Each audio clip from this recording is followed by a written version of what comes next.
Olvidar no siempre es perder. A veces es hacer justicia a tu propia paz. La filosofía enseña que no todo merece permanecer en nuestras memorias con el mismo peso.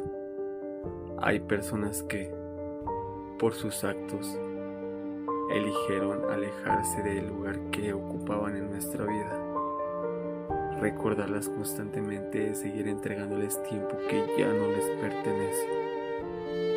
Olvidar a quien lo merece no es odio ni venganza. Es comprender que la memoria también debe tener límites.